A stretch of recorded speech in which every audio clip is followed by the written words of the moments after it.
Grandpa was a shoe repairman. Really? Yeah. So he would repair our shoes. But in Mexico, Yeah. he was a judge. He What? was a He judge, was a Grandpa. judge. Grandpa Rafael. Really? He was Father. a justice of the peace. See, Wow. te digo que we don't come from just.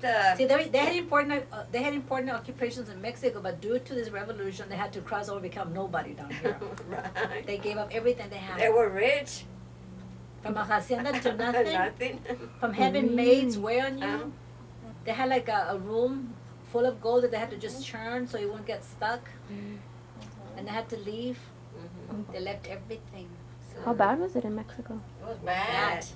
And I And think actually, your great grandma, I think it was Grandma Nacha. Mani, Nacha. Mama Nasia, she fought side to side with Pancho Villa. Pancho Villa. Really? In the ranch. And in La she Hacienda. would wear the, you know, that like you see them in the movies, how they have the Mhm. ladies would wear the gun thing. She was one of them that would help them load up the guns because they were fighting against the rinches, what they call The rinches. government that be rich people. Really? They would. So in Mexico, they, you know how they tried to take Mexico? But you know how Texas was Mexico, whatever? All those little things, they took part in it. Your great-grandmother. Really? Because they used to have an hacienda. And you know, at those times, whenever the people, the Riches. government or whatever, they would come and there were girls there. They would take them and rape them and whatever. So every girl in the hacienda would hide. Wow. Wow. So they fled due to The war. it was the a revolution. Revolution. They And took over. mother was 3 years old when she crossed from Mexico to the United States. And dad was 6. Wow. And they used to live at El Tule. And they used to have little huts that this is the grass. Yeah. They would live in those little huts. And when was this? Like, Los 30, 38, 39, 1938, 1939, 40s. wow. El Tule was puras casitas de ese de. Like you think you would see in Hey. Africa, Ajá. Ándale. the African homes. Huts. That's why they call it El Tule.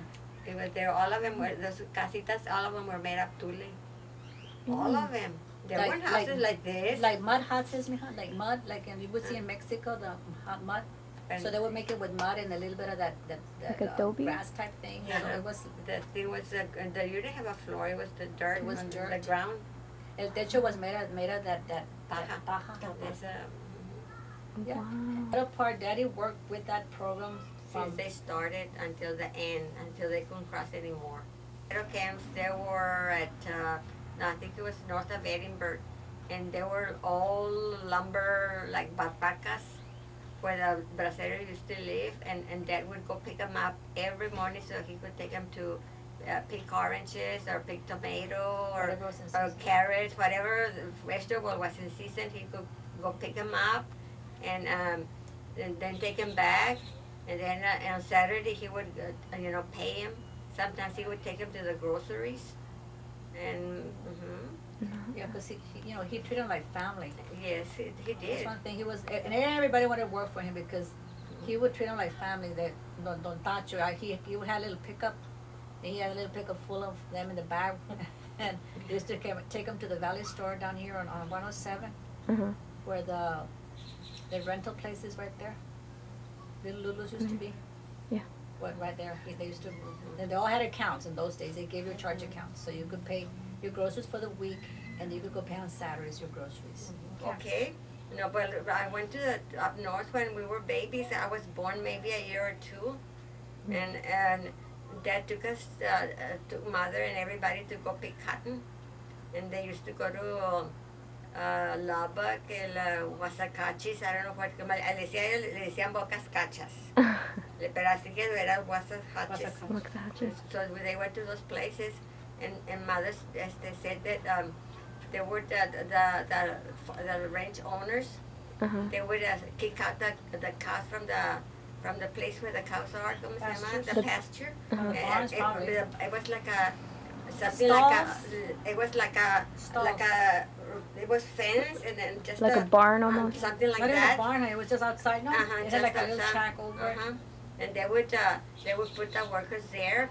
So they put me and Margaret and those Canopy? It was like a canopy cuna Uh-huh. with ropes, and they tie it to one of the boards, and then they would swing us there. And then one time they went up north, but I don't know where.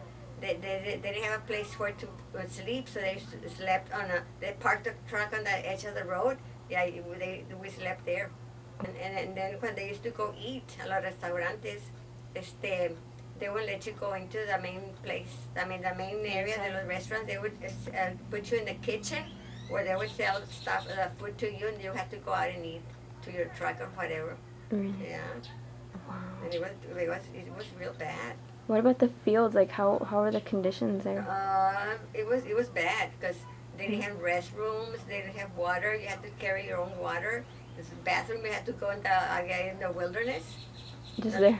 Mm-hmm. They didn't have the little things that they have now, the little Porta potties. portable potties. They didn't have them, and they sometimes they would pay them very low wages, no housing. It was bad conditions. Really? Mm-hmm. And they would. But picking in the fields was hard because there was no planes would spray bathrooms. you. There'd be like lizards and stuff. Snakes. You have to be on the lookout for stuff like that. Did you ever get sprayed in the fields? Oh, No. yeah. Oh, and there would be times where we'd be picking cottons, and there were the planes. There were fumigating fields close by that had other crops there, so they would just tell us, duck, cover yourself with the sacks that we were picking cotton with, and duck down until the plane stops. So a lot of us breathe some of those fumes. I think That was DDT. It wasn't a DDT. something like that. The one of the strongest DDT things. was used when I was about 14, 15, picking cotton in those days, and I was breathing DDT. Wow. Some of the farmers had machines, cotton pickers, so some of them didn't want to waste the little bit of cotton that was in there. They would send us truckers with workers on Saturdays, whatever day it was, in the mud, pull out a little bit of cotton that was in those things, and pick it. And they expect you for you to make a bale. No bells would come out of that. Not too many people wanted to pick Over the leftover the cotton. leftover cotton because they didn't want to waste this, especially the Japanese farmers that were down here. They were bad. They didn't want to waste anything. And then they would get mad if you stepped all over their fields and made mud. Hello, they expect us to fly over it or what? Some gringos were very nice, but some gringos were very anti-Mexican. They were bad. But the most of the people that worked for, they were okay. And after that, sometimes he would hire mojaditos, que decían los mojaditos que eran los braceros, and we used to have a little old cuartito out in the back, and they would live there. Really? Because There was no place for them to go stay, so he would put one or two men in the little room, risking that he might get caught and put in jail because you're not supposed to have them. why? Because they didn't have Because they papers. didn't have papers. Oh, really? So he could go to jail. But So he was lucky; he was never caught. So, but afterwards they got their papers, so they went back home. Or some of them stayed and they kept on, working with him. Or they would, like years passed, they would come back and look for him. Oh, really? Yeah. because of him, they were able to make Come money and work. and get their past citizenship or whatever paper was that was legal enough for them. Some of them, after years, that they became somebody. Yes.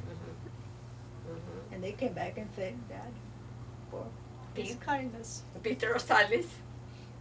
for his kindness, because if it hadn't been for him, he would not have been the person he is. Yeah. Became FBI agents, became important people. The San Antonio, Houston. Oh yeah. Really? Yeah. And they were working in the fields. They started in the fields and they would stay here. Mom would cook for everybody. Yes. Really? That's one thing. There was always food here for everybody. Even when it was just tortillas, beans, or whatever, but everybody got to eat here. And I remember as a kid that we have a swing back there. They would be out there. They would, they were like They were nice people, and you felt From felt Mexico, safe. right? They weren't vulgar. They weren't like Respectful. nasty. Nada. I mean, They weren't like dirty They men or respected you, and they wouldn't come in or anything. We used to have an outhouse allá. They would go there. My dad would put a manguera on the thing. They would take a bath with a manguera. But they respected everybody. There was respect. You felt safe with them. Morals, You were not scared. I mean, and they were very helpful around the house if mom was watching or whatever. Because Good old times. We were happy. we didn't fight. I mean, Share. nothing. We share. We play outside all the Yeah, time. No, there was no, okay, you this, okay, you that, okay, that's mine. Our okay. neighbors, somebody They were flooded. like Remember when families. we used to flood around here during the hurricanes or whatever? We out there playing in the rain and the water with everybody, all the neighborhoods.